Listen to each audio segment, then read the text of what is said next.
Hello, thank you so much for clicking on this video. My name is Sonia Maya, if you don't know me already. And please don't forget to like and subscribe and turn on bell notifications.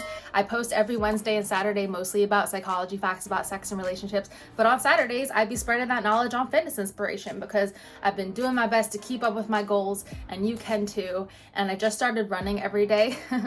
A couple of people are motivating me to do that, so I've been on my running game, and I hate running, so it's kind of just like I'm gonna do it just because I hate it, and let's see how my body changes.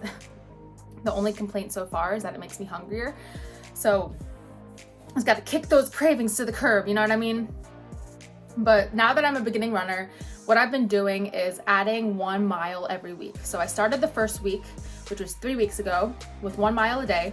The second week, 2 miles, and now I'm at the 3 mile a day point. I think I've been doing it for like 4 or 5 days, and I might add on another mile, but I might just stick with 3 because it takes me about 30 to 35 minutes, which is kind of enough, I think. And I also do strength training as well. So it's been going pretty well.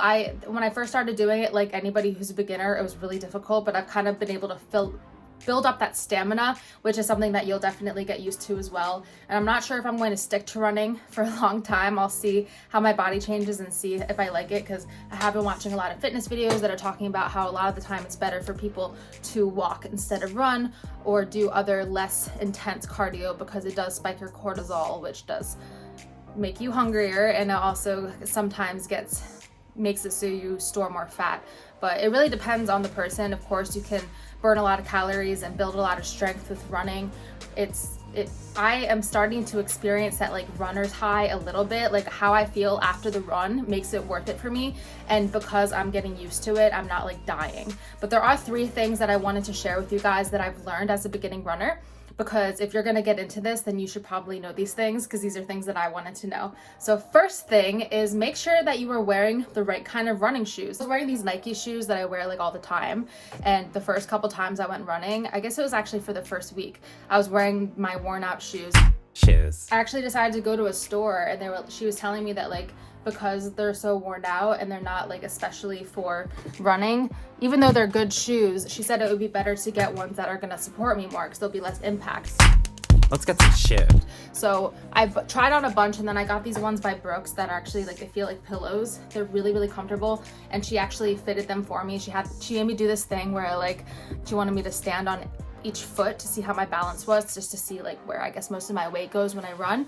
So I recommend going to a runner store, or just like any kind of store where they sell runner shoes and they can fit you for one that makes sense, because I've noticed ever since I started running with these, I feel like pillows, it actually has made it so my feet don't hurt as much and I can get more out of my run. So that was the first thing I wanted to share with you guys: appropriate shoes. The second thing is that music makes it so much easier. So I'm going to share with you guys like 3 of my favorite songs to run to. A couple of people that I'm talking to that are pretty awesome told me about Dragon Ball dubstep, so that's one that I'll put down there. But my favorite artists to run to right now are Yellow Claw and Joyride, so I'll put a couple examples because it really gets me pumped up. I like hip-hop a lot, but dubstep really gets me pumped up for running. So have a good playlist that will keep you going, and running outside can be really hard with hills, so that hardcore dubstep has really been helping me. And then the third thing I wanted to talk to you about was making sure to stretch properly before and after. So before you do your run, you're going to want to make sure to do dynamic stretches. I did actually find a really good video for that, where he helps you loosen up your body before the run. I'll put that below. You want to do that, and you also want to do appropriate stretches, which I also found another good YouTube video for that. And they're short videos, just like 5 to 8 minutes depending on the video. But don't forget, I mean, what's more important is stretching after, in my opinion, for running.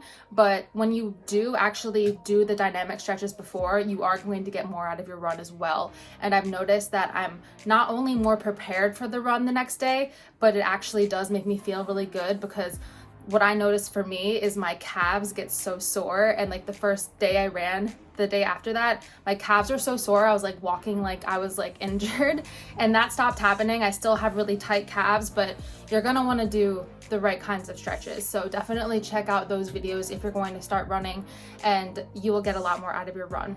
So I'll update you guys in a few weeks if I'm going to stick to the running, or if I'm just going to go back to strength training and walking and bicycling, just what I was doing before basically, because I I switch it up. It's good to switch it up. See what works for you, you know?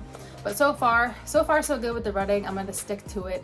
And thank you so much for watching my video. Please don't forget to like, subscribe, turn on bell notifications, and I will see you on Wednesday for a video about relationships and sex, because that is my passion as a doctorate student that does so much research on sex and relationships.